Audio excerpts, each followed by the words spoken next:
देखिए, दो परिभाषाएं पहले यहाँ पे हम समझेंगे। सबसे पहले तो परिभाषा के रूप में हम कार्बोनियम आयन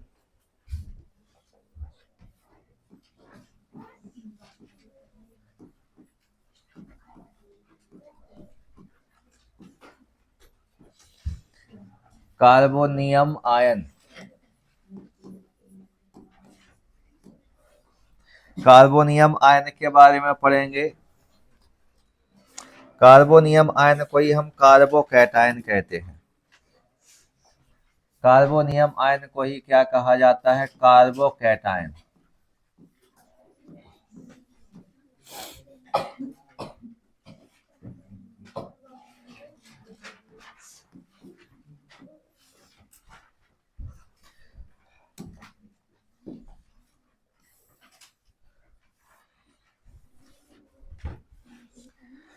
तो इसमें देखेंगे, इसकी परिभाषा बनती है वह आयन जिसमें कार्बन परमाणु कैसा होता है? धनावेशित होता है। तो इस शब्द के साथ आप जोड़ के रखें कि जो कार्बन परमाणु रहेगा, कार्बन परमाणु कैसा रहेगा? धनावेशित रहेगा। यानी कार्बन परमाणु के ऊपर क्या रहेगा? धनावेश।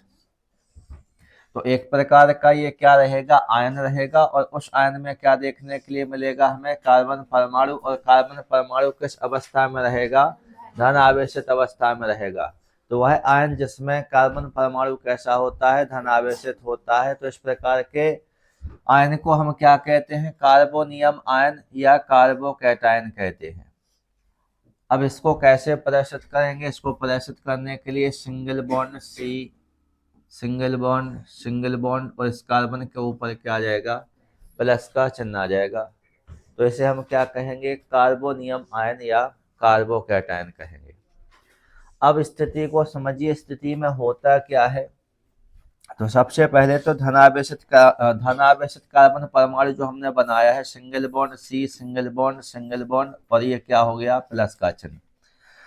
तो इसकी जो बाह्यतम कक्षा होगी, इसकी जो बाह्यतम कक्षा होगी,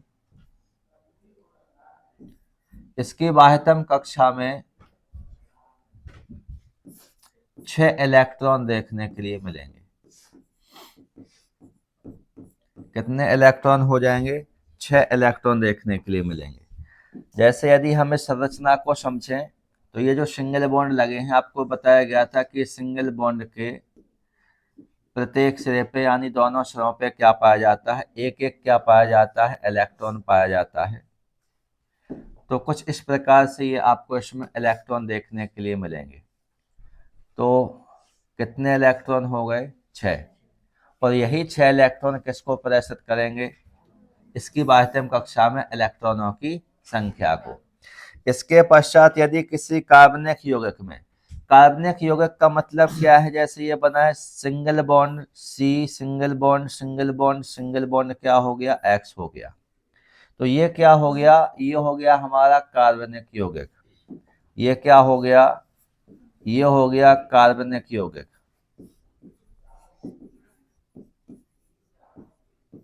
ये कार्बनिक यौगिक हो गया। और इस कार्बनिक यौगिक में एक ये क्या है? हैलोजन परमाणु। और एक क्या हो जाएगा? ये कार्बन परमाणु हो जाएगा। तो यहाँ पर हम देखेंगे हैलोजन परमाणु की क्या देखेंगे? विद्युत ऋणता। हैलोजन परमाणु की क्या देखेंगे? विद्युत ऋणता। यदि हैलोजन परमाणु की विद्युत ऋणता का मान कार्बन परमाणु की विद्युत ऋणता के मान से अधिक होता है, तो अधिक वैल्यू विद्युत ऋणता की किसकी हो जाएगी? अधिक हो जाएगी हैलोजन परमाणु की। विद्युत ऋणता का मान अधिक होना यानी ऋण विद्युता के मान का अधिक होना। तो अधिक मान होने के कारण क्या होगा? यहाँ पर ये जो 2 इलेक्ट्रॉन हैं, ये 2 इलेक्ट्रॉन किसकी ओर चले जाएंगे? हैलोजन परमाणु की ओर चले जाएंगे। किसकी ओर चले जाएंगे? हैलोजन परमाणु की ओर चले जाएंगे। और हैलोजन परमाणु की ओर जाने के कारण ये जो कार्बन है, कार्बन पर क्या आ जाएगा, धन आवेश आ जाएगा, और जो हैलोजन परमाणु है इस पर क्या आ जाएगा, ऋण आवेश आ जाएगा। हैलोजन परमाणु पर क्या आ जाएगा, ऋण आवेश, और जो कार्बन परमाणु है इस पर क्या आ जाएगा, धन आवेश आ जाएगा। यानी कार्बन परमाणु किसका निर्माण कर लेता है, कार्बन परमाणु निर्माण कर लेता है आपका कार्बोनियम आयन का। ये क्या प्राप्त हो जाता है, ये प्राप्त हो जाता है हमें कार्बोनियम आयन। ये क्या प्राप्त हो जाता है, कार्बोनियम आयन। और ये इन दोनों के मध्य में क्या था, ये था सहसंयोजक बंध। ये कौन सा बंध था, ये सहसंयोजक बंध था। और सहसंयोजक बंध के जो इलेक्ट्रॉन होते हैं, ये सहसंयोजक बंध के दोनों इलेक्ट्रॉन हैलोजन परमाणु की ऋण विद्युतता या विद्युत ऋणात्मकता का मान अधिक होने के कारण सहसंयोजी बंध के दोनों इलेक्ट्रॉन हैलोजन परमाणु की ओर चले जाते हैं, जिससे हैलोजन परमाणु पर क्या आ जाता है, ऋण आवेश आ जाता है, और कार्बन परमाणु पर क्या आ जाता है, धन आवेश आ जाता है। तो जो कार्बन परमाणु पर धन आवेश आया है, जो कार्बन परमाणु पर धन आवेश आया है, इसके कारण इसे क्या कहेंगे हम, कार्बोनियम आयन कहेंगे। यानी इसने किसका निर्माण कर लिया है, कार्बोनियम आयन का निर्माण कर लिया। अब इसमें कार्बन परमाणु के अष्टक में यदि हम देखें तो अभी इसमें एक इलेक्ट्रॉन ये है, एक इलेक्ट्रॉन ये है, एक इलेक्ट्रॉन ये है, एक इलेक्ट्रॉन ये हो गया, एक इलेक्ट्रॉन ये हो गया, एक इलेक्ट्रॉन ये हो गया। तो अष्टक के लिए कितने इलेक्ट्रॉन चाहिए, 8 इलेक्ट्रॉन। कितने इलेक्ट्रॉन चाहिए, 8। अभी इसके पास इलेक्ट्रॉनों की संख्या कितनी है, 6।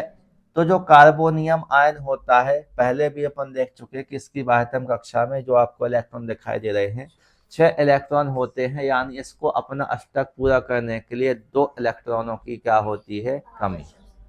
तो ये कार्बोनियम आयन हो जाएगा। इसी को हम क्या कहते हैं, कार्बोकैटायन भी कहते हैं। अब इसमें आपको ये समझना है, क्या ये ऐसे ही लिखा रहेगा, तो आप इसका मतलब समझिए कि ये जो सिंगल बॉन्ड लगा है, इसका अर्थ है यहाँ पर कोई ना कोई समूह लगा होगा, एल्किल समूह लगा होगा। क्या लगा होगा, एल्किल समूह लगा होगा।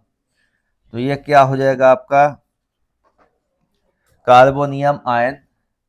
और यहाँ पर हम अब बात कर लेते हैं कार्बोनियम आयन के स्थायित्व की। कार्बोनियम आयन का क्या हो जाएगा, स्थायित्व। तो कार्बोनियम आयन में बताया गया आवेशित समूह पर जितना कम आवेश होता है, यहाँ पे बताया गया है कि जो आवेशित समूह होता है, आवेशित समूह, आवेशित समूह पर जितना कम, आवेशित समूह पर जितना कम आवेश होता है, जितना कम आवेश होता है। अब ये जो आवेश है, ये आवेश स्थायित्व के कैसा होता है, व्युत्क्रमानुपाती होता है। तो जितना कम आवेश होगा वह उतना ही अधिक स्थायी होगा, वह उतना ही कैसा हो जाएगा, अधिक स्थायी हो जाएगा। तो यहाँ पर एक लाइन निकल करके आती है कि जो आवेश होता है ये स्थायित्व के कैसा होता है, व्युत्क्रमानुपाती होता है। यानी आवेश का मान कम होगा तो वहां पर स्थायित्व का मान कैसा हो जाएगा, अधिक हो जाएगा, और वो स्थायी कैसा हो जाएगा, अधिक हो जाएगा।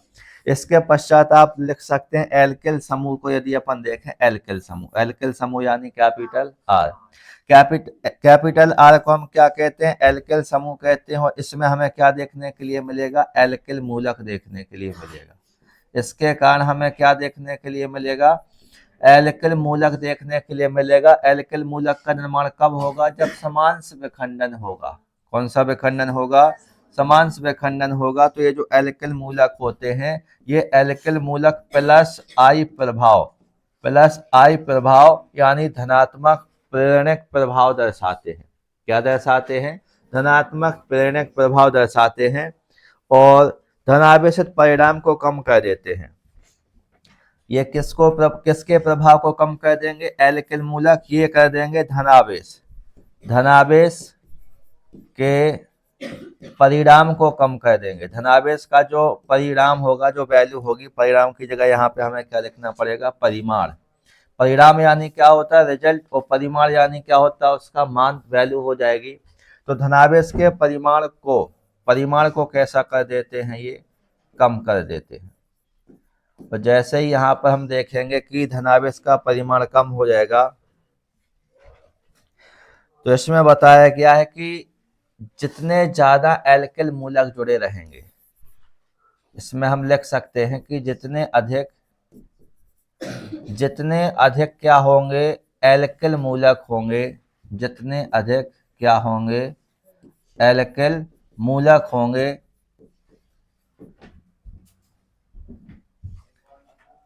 स्थायित्व उतना ही अधिक होगा। स्थायित्व उतना ही अधिक होगा। क्यों? क्योंकि ये धनावेश के परिमाण को कैसा कर देंगे, कम। धनावेश के परिमाण को कम कर देंगे तो हमने कहा कि जितने ज्यादा एल्किल मूलक होंगे, स्थायित्व का मान उतना ही अधिक होगा। यहाँ पे बताया गया था कि आवेशित समूह पर जितना कम आवेश होता है, आवेशित समूह पर जितना कम आवेश होता है, स्थायित्व उतना ही अधिक होता है। तो इसको हम ऐसे लिख सकते हैं कि जो आवेश है ये समानुपाती है 1/, किसके, स्थायित्व के, 1/, किसके, स्थायित्व के। यानी आवेश की वैल्यू यदि कम होगी तो स्थायित्व का मान कैसा होगा, अधिक। और यहाँ पर वही बताया गया कि आवेशित समूह पर जितना कम आवेश होता है वह उतना ही अधिक कैसा होता है, स्थायी होता है। और फिर बताया गया कि जो एल्किल मूलक होगा, एल्किल मूलक क्या कहता है, प्लस आई प्रभाव को क्या कहता है, दर्शाता है। इसके कारण जो धनावेश का जो परिमाण होता है, धन आवेश का जो मान होता है, वैल्यू होती है, वो कैसा हो जाता है, कम। धनावेश का मान कम हो जाता है, माने आवेश का मान कैसा हो जाएगा, कम। और जब आवेश का मान कम हो जाएगा तो फिर स्थायित्व का मान कैसा होगा, अधिक हो जाएगा। तो जितना अधिक एल्किल मूलक होगा, जितना अधिक एल्किल मूलक होगा, वो उतना ही अधिक धन आवेश के परिमाण को कम करेगा। और जितना अधिक एल्किल मूलक होगा उतना ही अधिक परिमाण, धनावेश का जो परिमाण होगा उसको कम करेगा। और जितना धनावेश का परिमाण कम होगा उतना ही अधिक अणु कैसा होता जाएगा, स्थायी होता जाएगा, यानी स्थायित्व को प्राप्त करता जाएगा। तो इसको समझने के लिए अब हम एक उदाहरण यहाँ पर लिख लेते हैं।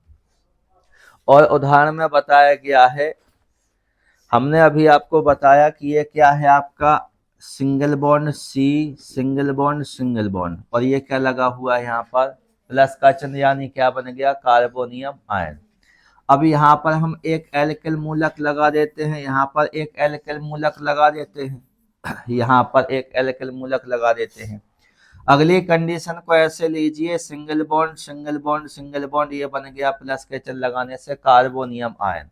यहाँ पर हम एक H लगा देते हैं, यहाँ पर एल्किल मूलक हो जाएगा, यहाँ पर एल्किल मूलक हो जाएगा। अगली कंडीशन में फिर हम क्या करेंगे, C, सिंगल बॉन्ड, और ये प्लस का चिन्ह, यानी ये कार्बोनियम आयन हो गया। तो हमने कहा कि ये जो सिंगल बॉन्ड लगे हैं, यहाँ कुछ ना कुछ लगा है, कुछ नहीं है तो हाइड्रोजन तो है ही। तो यहाँ पर हाइड्रोजन एक यहाँ हो गया, एक यहाँ हो गया, और यहाँ पर हम किसको ले लेते हैं, एल्किल मूलक को ले लेते हैं। किसको ले लेते हैं, एल्किल मूलक को ले लेते हैं। और एक और कंडीशन बनाएंगे, ये आपका कार्बोनियम आयन पहले बनाएंगे, ये कार्बोनियम आयन हो जाएगा, यहाँ H हो जाएगा, यहाँ H हो जाएगा, यहाँ H हो जाएगा। बात समझ रहे। अब ये धनात्मक प्रेरक प्रभाव होगा, तो जहां आपको ये R दिखाई दे रहा है, ये I धनात्मक प्रेरक प्रभाव को प्रदर्शित करेगा। तो प्रेरक प्रभाव के कारण ये तीर का चिन्ह कहाँ पर लगेगा, कार्बन परमाणु की ओर लगेगा। किसकी ओर लगेगा, कार्बन परमाणु की ओर लगेगा। तो जहां R है उस R से हम तीर का चिन्ह किसकी ओर लगाएंगे, कार्बन परमाणु की ओर लगाएंगे। ये किसको प्रदर्शित कर रहा है, एल्किल मूलक प्लस आई प्रभाव को प्रदर्शित कर रहा है, उसके कारण हमने ये तीर का चिन्ह लगा दिया। अब हमने ये कहा कि एल्किल मूलक प्लस आई प्रभाव के कारण ये धन आवेश के परिमाण को कम कर देता है, और आवेश का मान जितना कम होगा, स्थायित्व का मान उतना ही अधिक होगा। तो अब आप ऐसे समझिए कि यहाँ एल्किल मूलक कितने हैं, 3। ये तीन के तीन मिलकर के कार्बन के ऊपर क्या लगाएंगे, धन आवेश के, इसके धन आवेश के मान को कम करने का क्या करेंगे, कार्य करेंगे। तो यहाँ तीन एल्किल मूलक के द्वारा कार्बन के धन आवेश के मान को कम किया जा रहा है। तो यहाँ ज्यादा कम किया जाएगा, ज्यादा कम किया जा रहा है क्योंकि तीन एल्किल मूलक भाग ले रहे हैं। और यहाँ पर कितने एल्किल मूलक हैं, यहाँ पर दो एल्किल मूलक। ये दो एल्किल मूलक क्या करेंगे, प्लस आई प्रभाव के कारण इस कार्बन का जो धन आवेश है, इस धन आवेश को कम करने का कार्य करेंगे। तो यहाँ दो एल्किल मूलक काम करेंगे, तो ये तीन की अपेक्षा कैसा कर पाएंगे, कम कर पाएंगे।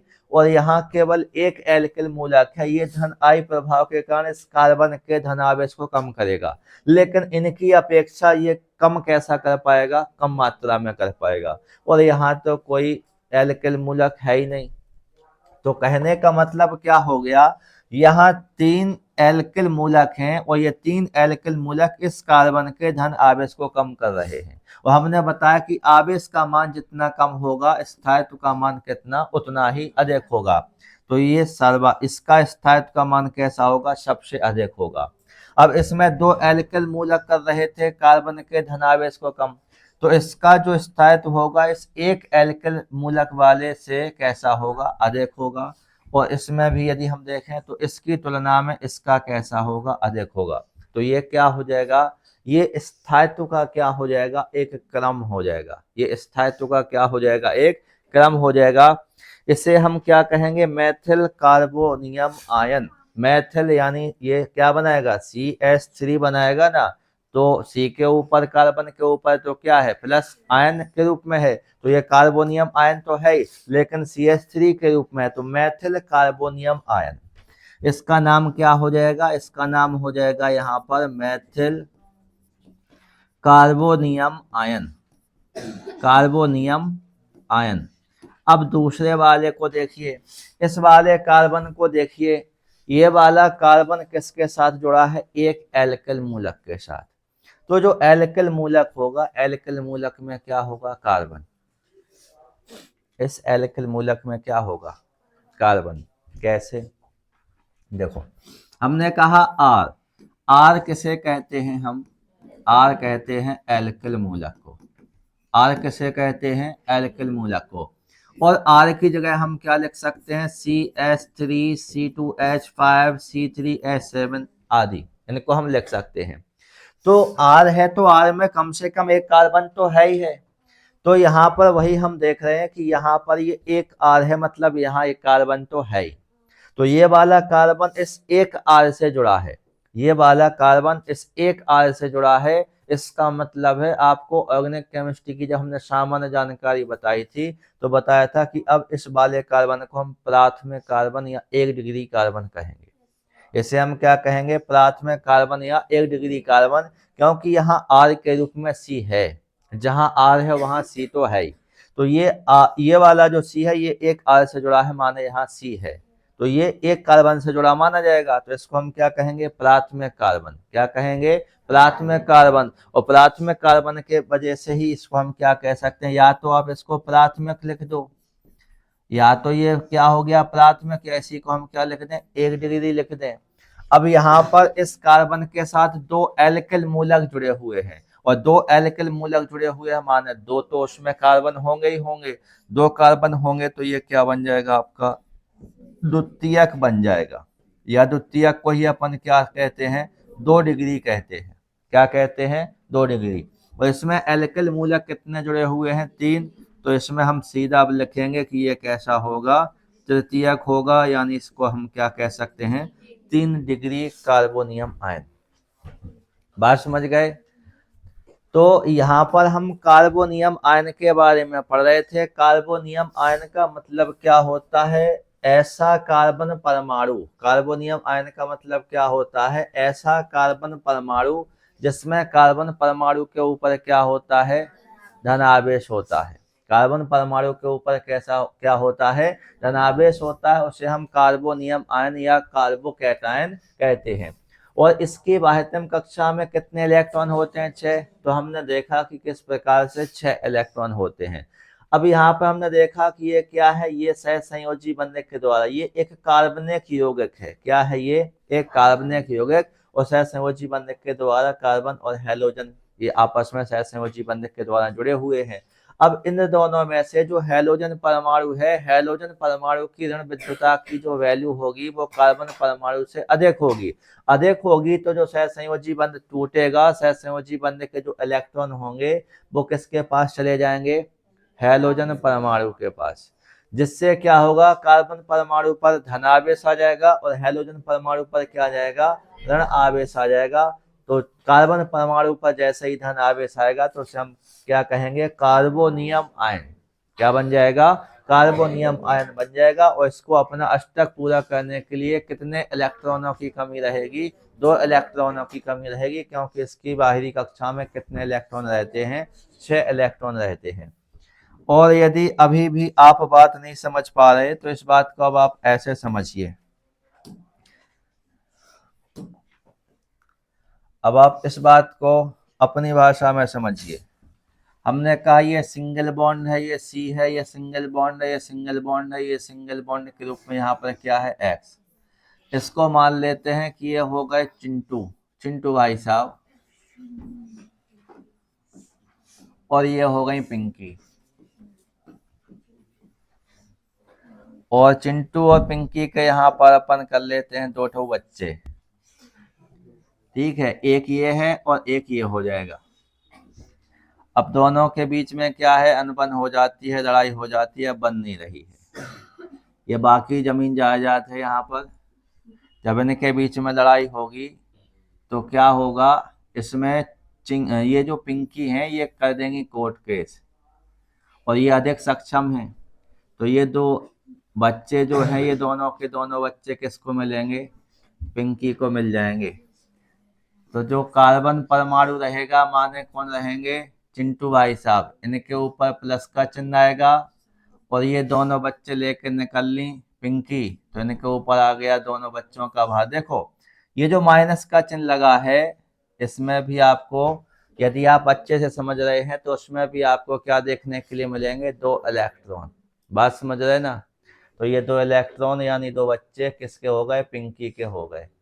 अब ध्यान रखना, अगली बार कोर्ट केस होगा तो उसमें चिंटूबाजी मार जाएंगे, क्योंकि यहाँ पर हमने ये कहा कि जो हैलोजन परमाणु है पिंकी के रूप में, इसकी ऋण विद्युता की वैल्यू डिपेंड करेगा केवल एक शब्द के ऊपर, ऋण विद्युता या विद्युत ऋणात्मकता।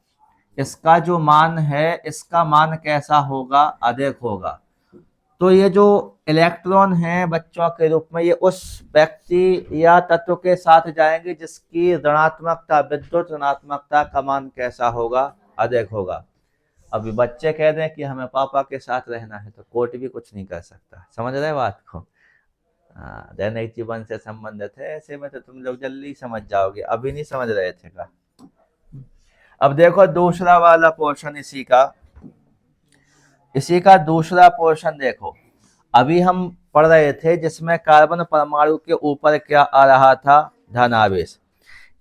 इसके पश्चात यदि हम देखें तो अब कार्बन परमाणु के ऊपर आएगा ऋण आवेश, तो यह बनेगा कार्बेनियम आयन। अब क्या बनेगा? अब बनेगा कार्बेनियम आयन बनेगा, कार्बेनियम आयन। कार्बेनियम आयन को कार्ब ऋण आयन भी कह सकते हैं। इसी को हम क्या कहेंगे? इसी को हम कार्ब ऋण आयन भी कहेंगे। अब कार्बेनियम आयन और कार्ब ऋण आयन में कैसा होगा? अपोजिट होगा, कार्ब धन आयन की अपेक्षा या कार्बो कैटायन की अपेक्षा। अब है यहाँ पर कार्ब ऋण आयन, तो ऋण आवेशित आयन।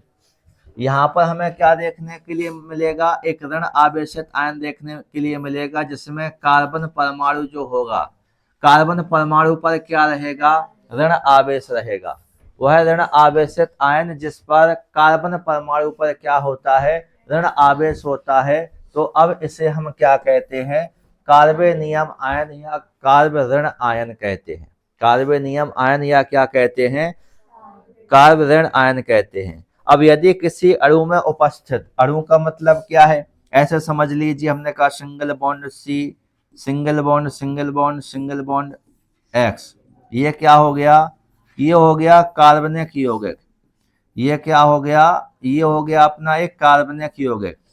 और इस कार्बनिक यौगिक में यदि हम देखें तो जो सी सिंगल बॉन्ड एक्स बंध है, सी सिंगल बॉन्ड एक्स बंध यानी कार्बन और हेलोजन परमाणु के मध्य बनने वाला सहसंयोजी बंध।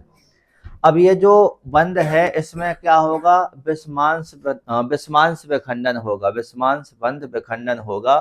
तो जो सहसंयोजी बंध के जो इलेक्ट्रॉन रहेंगे, यहाँ पर एक इलेक्ट्रॉन है, यहाँ पर भी एक इलेक्ट्रॉन है, तो सहसंयोजी बंध के जो इलेक्ट्रॉन रहेंगे, ये सहसंयोजी बंध के इलेक्ट्रॉन किस परमाणु के साथ जाते हैं, ये सहसंयोजी बंध के इलेक्ट्रॉन उस परमाणु के साथ जाते हैं जिसकी ऋण विद्युतता का मान या विद्युत ऋणात्मकता का मान अधिक होता है।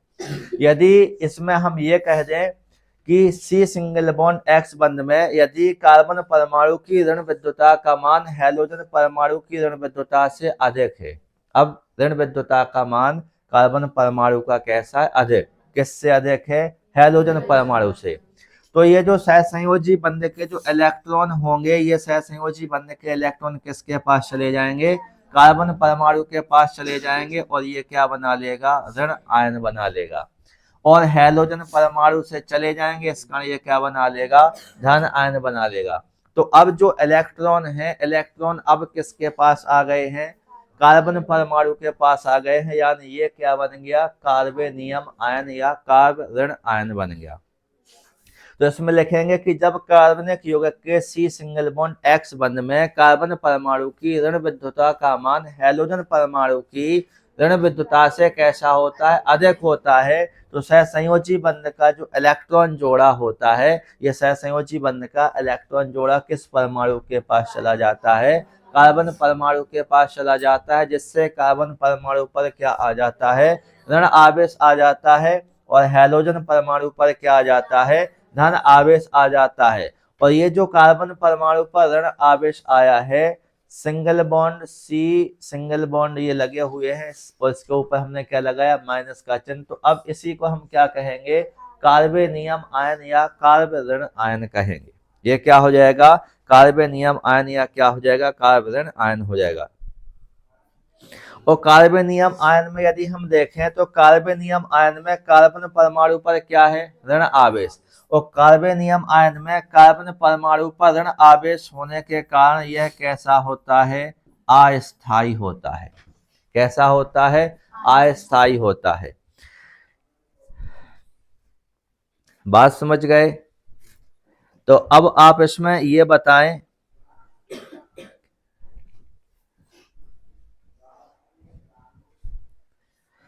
हमने कहा कि इस पर क्या है, ऋण आवेश है, तो ये कैसा है, अभी अस्थायी है। अब अनुनाद अतिसंयुग्मन के कारण इसमें क्रिया होगी, कौन सी क्रिया होगी, अनुनाद अतिसंयुग्मन की क्रिया होगी। कौन सी क्रिया होगी, अनुनाद अतिसंयुग्मन की क्रिया होगी। और इस अनुनाद अतिसंयुग्मन की क्रिया के कारण क्या कर लेते हैं, या अनुनाद के कारण ये कार्ब ऋण आयन क्या प्राप्त कर लेते हैं, स्थायित्व प्राप्त कर लेते हैं। क्या प्राप्त कर लेते हैं, स्थायित्व प्राप्त कर लेते हैं। स्थायित्व प्राप्त कर लेंगे तो फिर क्या करेंगे, क्रियाओं में भाग लेंगे और क्या करेंगे, योगात्मक, प्रतिस्थापन, पुनर्विस्थापन जैसी क्रियाएं देंगे। कौन सी क्रियाएं देंगे, फिर ये इनमें योगात्मक क्रियाएं देखने के लिए मिलेंगी, इनमें विस्थापन जैसी अभिक्रियाएं देखने के लिए मिलेंगी, और पुनर्विस्थापन जैसी क्रियाएं देखने के लिए मिलेंगी। तो ये क्या हो गया, ये हो गया आपका कार्बेनियम आयन। और कार्बेनियम आयन में आप ये भी याद करके रखें कि जो कार्बन परमाणु होता है आपका ये वाला, ये कार्बन परमाणु किस अवस्था में होता है, ये कार्बन परमाणु sp3 संकलित अवस्था में होता है।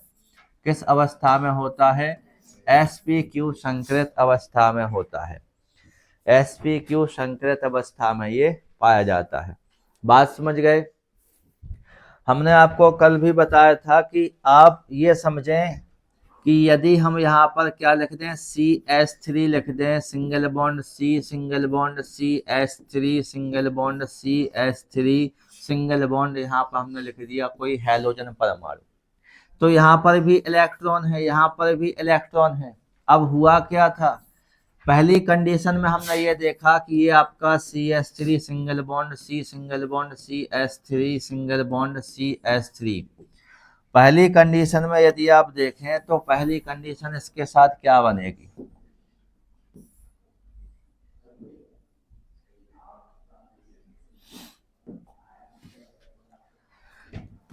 पहली कंडीशन में क्या है, ये जो बंद बना हुआ है C सिंगल बॉन्ड X बंद के मध्य, तो पहली कंडीशन में हमने देखा कि हैलोजन परमाणु, इसमें हमने लिखा कि हैलोजन परमाणु की जो ऋण विद्युता की जो वैल्यू है, ये ऋण विद्युता का मान कैसा है, अधिक है। और ऋण विद्युता का मान अधिक होने के कारण ये जो सहसंयोजी बंध टूटेगा, सांझे के जो इलेक्ट्रॉन रहेंगे, ये सांझे के इलेक्ट्रॉन किसके पास चले जाएंगे, हैलोजन परमाणु के पास चले जाएंगे, जिससे कार्बन परमाणु पर धन आवेश उत्पन्न हो जाएगा और हैलोजन परमाणु पर ऋण आवेश उत्पन्न हो जाएगा। तो ये क्या बन गया, कार्बो धन आयन बन गया, कार्बो कैटायन बन गया। अब यदि हम कहें कि इन दोनों में से जो C सिंगल बॉन्ड X बन रहा है, इसमें से जो कार्बन परमाणु है, कार्बन परमाणु की ऋण विद्युता अधिक हो जाएगी, कार्बन परमाणु की ऋण विद्युता कैसी हो जाएगी, अधिक हो जाएगी। अब जैसे ही कार्बन परमाणु की ऋण विद्युता का मान C सिंगल बॉन्ड X में से कार्बन परमाणु की ऋण विद्युता का मान अधिक होगा, तो ये सहसंयोजी बंध टूटेगा।